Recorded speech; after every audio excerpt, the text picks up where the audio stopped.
Selamat datang di podcast Pendidikan Inspiratif.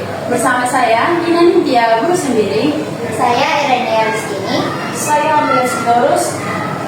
Hari ini kita akan membahas tentang kepemimpinan di sekolah dasar. Bersama kami telah hadir kepada sekolah yang luar biasa, yaitu Bapak Ahli Sekri dari SD Negeri 10 1740 Tanjung Selamat.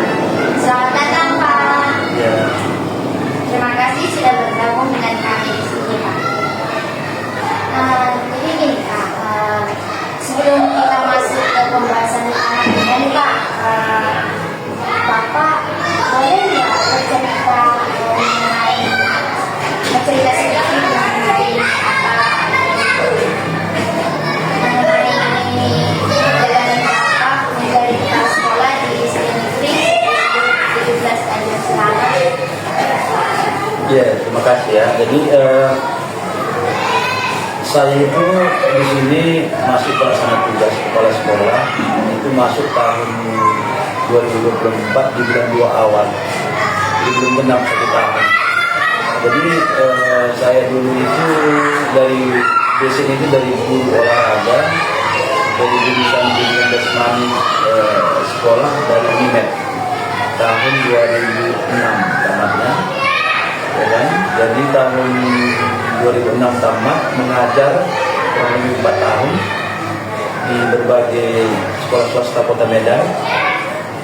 Ada juga di Bandar Baru, tapi rata-ratanya itu di sekolah Katolik. Tahun 2010 itu melamar jadi pegawai negeri sipil dan diterima di Kabupaten Deli Serdang, ditempatkan di SD Negeri Sesemayang. Ya kan, jadi mengabdi kurang lebih mengajar di sana 13 tahun sampai tahun 2023. Kurang lebih 13 tahun lah. Maka tahun 2024 di bulan 2 ditugaskan di sini sebagai pelaksana kepala sekolah oleh Dinas Pendidikan Kabupaten Deli Serdang di umur 40 tahun. Jadi itulah kira-kira perjalanan singkat saya juga bisa menjabat pelaksana tugas di sekolah tinggi 17 tahun selama ini. Terima kasih, Pak. Terus kita masuk ke selanjutnya, Pak. Sebagai kepala sekolah, Pak, tentu Bapak memiliki filosofi atau prinsip kepemimpinan yang Bapak pegang. Apa yang menjadi filosofi kepemimpinan yang Bapak terapkan di sekolah, terutama dalam konteks pendidikan dasar? Iya, kalau filosofi saya itu kebetulan itu saya dari SD dari SD sampai dengan SMA itu di sekolah Katolik, maka itu identik dengan kedisiplinan dan juga pembelajaran yang memang harus betul-betul baik ya. Maka filosofi saya itu disiplin dan juga meningkatkan pendidikan yang baik di sini. Terima kasih, Pak, jawabannya luar biasa. Selanjutnya, menurut Bapak, apa peran kepala sekolah dalam menciptakan lembaga yang berhasil untuk siswa dan guru? Ya, jadi kalau di kurikulum Merdeka itu kan kepala sekolah adalah pemimpin pembelajaran. Jadi guru yang ditugaskan untuk jadi pemimpin pembelajaran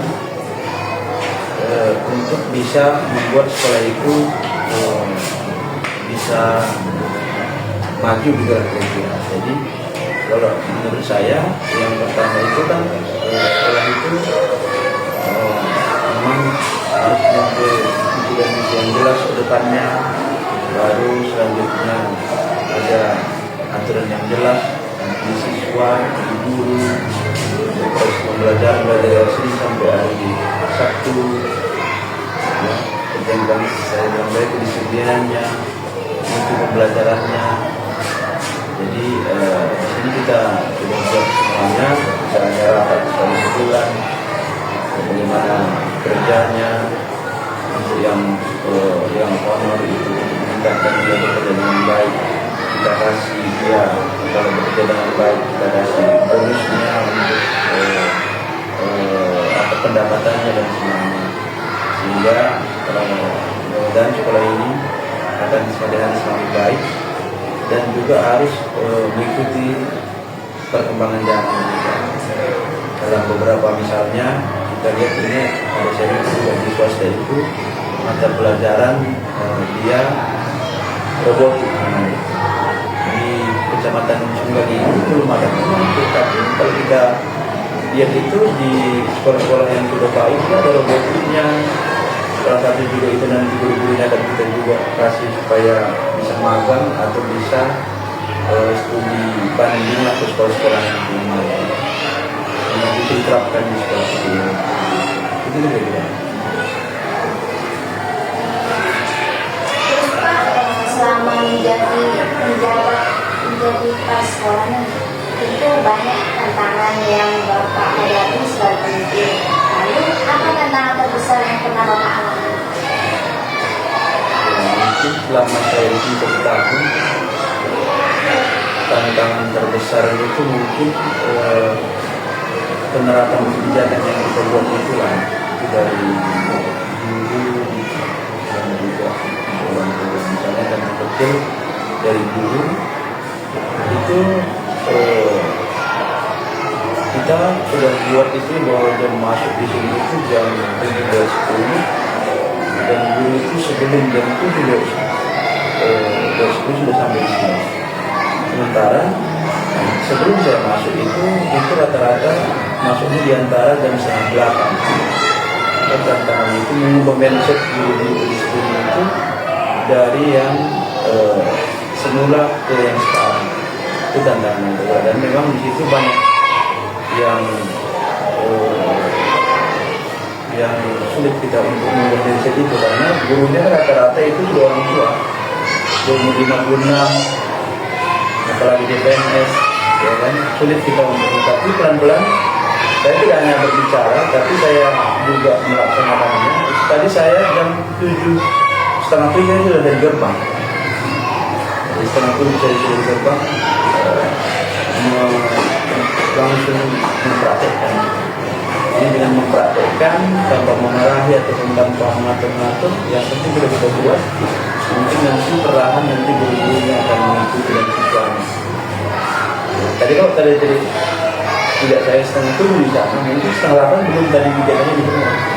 Jadi itu tantangannya mungkin tantangan internal dari guru-gurunya, dari orang tuanya mungkin, dari siswanya. Ini yang Bapak lakukan antara memotivasi guru-guru. Iya.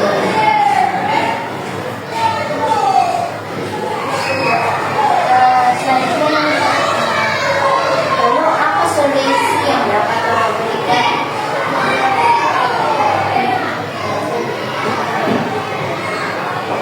Terus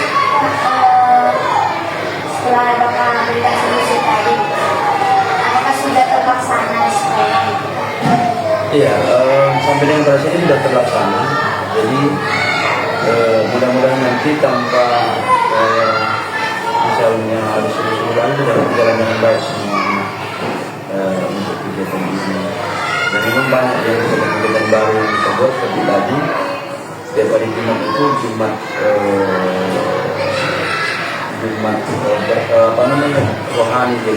Jadi yang Muslim di sana berdoa, yang Kristen di sini berdoa. Di tempat jam 7:10 sudah berdoa. Jadi saya rasa ini pelan-pelan sudah berjalan dan nanti program-program yang baru juga akan kita buat pelan-pelan yang sudah mempertimbangkan beberapa tahun di sini. Iya, karena memang sulit juga kita kalau sudah jadi tradisi di sini.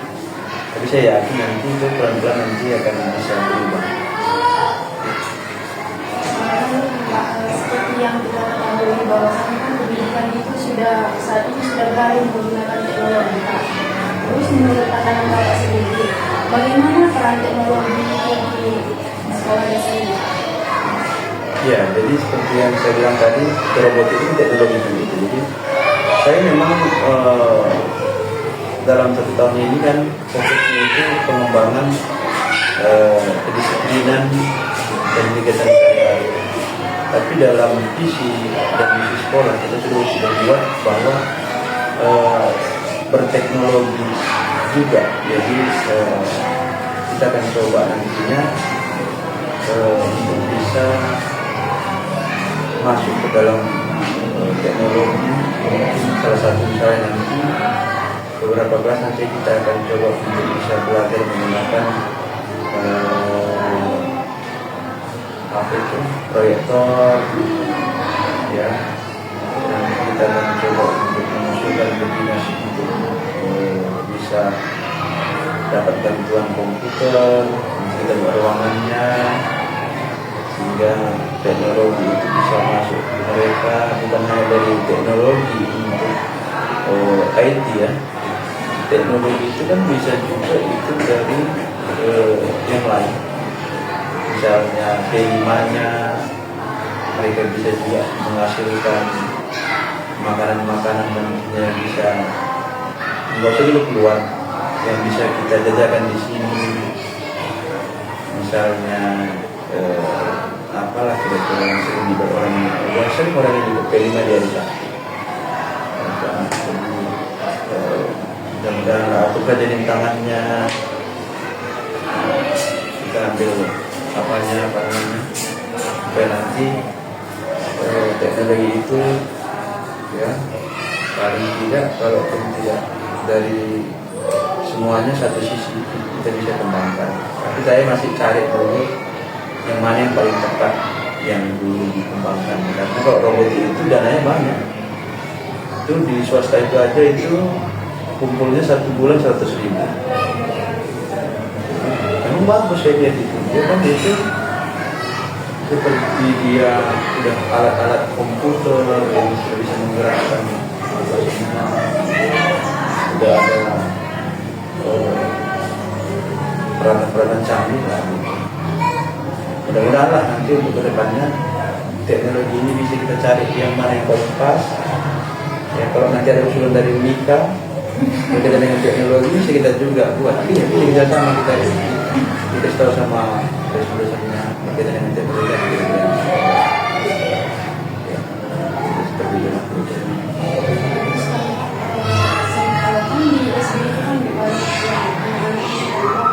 Penggunaan teknologi itu kadang-kadang disalahgunakan, karena sekali tadi mengusulkan ke pemerintah untuk menyediakan komputer mereka. Seandainya nanti pasti nanti pas pembelajaran tidak ada guru di dalam terus anak-anak itu kadang-kadang tidak lagi membuka pembelajaran itu Pak, dia membuka aplikasi lain gitu Pak. Bagaimana menurut Bapak? Iya, jadi kalaulah nanti itu diberikan sama kita bantuan itu, masih kita cari guru komputer, dan guru komputer itu yang harus membimbing siswa itu suatu masuk ke dalam komputer. Nah masalah itu dia itu pasti kita akan ditarakan supaya ini mulai dari Indonesia dengan baik. Ya kalau sekali-sekali ditolong dan sebagainya itu saya rasa pendidik di kelas pun sering juga karena sering juga anak orang itu, tapi kita berusaha kita ingatkan di barisan, kita ingatkan sebelum dia belajar komputer, kita betul-betul memang buka komputer bukan buka susu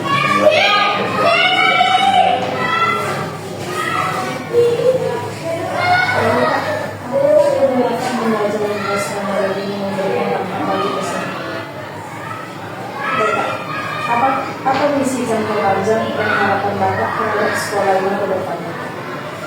Jadi misinya jangka panjangnya itu sebenarnya harapan saya sekolah ini menjadi sekolah yang pembelajarannya ya lebih modern, berkembang, ya berteknologi juga. Juga tidak lepas dari nantinya dari segi perekonomian juga sekolah kita ini juga bisa berkembang. Maka itu sekarang kita membangun sholat dari kita, bukan dari pemerintah ya, dari kita cari kemana dengan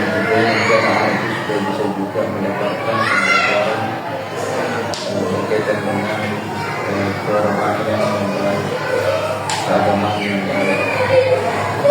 Kedepannya sering terbuka.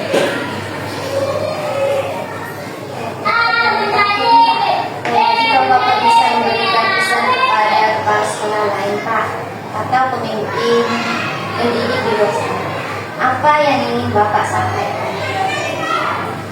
Yang pertama mungkin teruslah bekerja dengan baik, menjadi kepala sekolah yang mengutamakan perkembangan pembelajaran siswa, perkembangan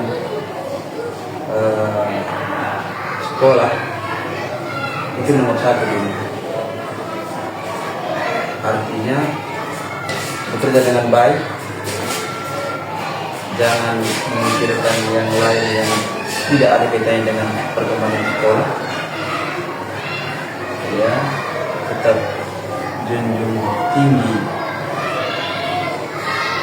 tugas-tugas kepala sekolah, karena kan banyak juga yang kepala sekolah ini, apalagi negeri, itu bisa masuk nanti kira dalam satu minggu, masuknya pun siang, pulangnya pun siang. Ya, jadi tetap berdisiplinlah, tunjukkanlah kita seorang kepala sekolah yang menjadi contoh untuk semua warga sekolah, bukan menjadi bos di sekolah itu, tapi menjadi contoh, menjadi teman bahkan untuk semua guru, ya, menjadi fasilitator, menjadi pembimbing untuk semua anak-anak, menjadi orang tua di dalam sekolah itu. Ya, sekolah itu mempunyai satu pemimpin yang betul-betul memang harus menjadi pemimpin yang tangguh gitu lah kira-kira di sekolah itu. Kira-kira juga. Terima kasih banyak ya Pak. Ya, Wawasan dan pengalaman yang luar biasa ini. Semoga apa yang kita bahas hari ini bisa menjadi inspirasi bagi para pendengar. Ya, terima kasih juga saya ucapkan kepada saya sudah, kalau saya semua itu yang mahasiswa itu tidak ada saya panggil adik, itu semua saya panggil ibu, supaya juga itu nanti terpancar aura keguruannya, karena kan jadi guru. Terima kasih kepada ibu guru yang sudah datang ke sekolah kami, mewawancarai kami. Semoga nanti ke depannya juga studinya, kegiatannya di kuliah sukses semua, tidak ada halangan, cepat tamat, supaya cepat kerja. Ya. Salam nanti sama seluruh dosen ataupun pemimpinnya di Unika. Selama ini antara sekolah kita dan Unika sudah berjalan dengan baik. Itu ujian di lemari Unika semua itu. Jadi saya ucapkan terima kasih ya. Sukses selalu. Terima kasih. Baik, itu tadi obrolan kita tentang kepemimpinan di sekolah dasar bersama Bapak Kepala Sekolah Pak Ramli sendiri. Sampai jumpa di episode berikutnya dari podcast Pendidikan Inspiratif. Tetap semangat dan terus belajar. Salam pendidikan. Terima kasih. Terima kasih.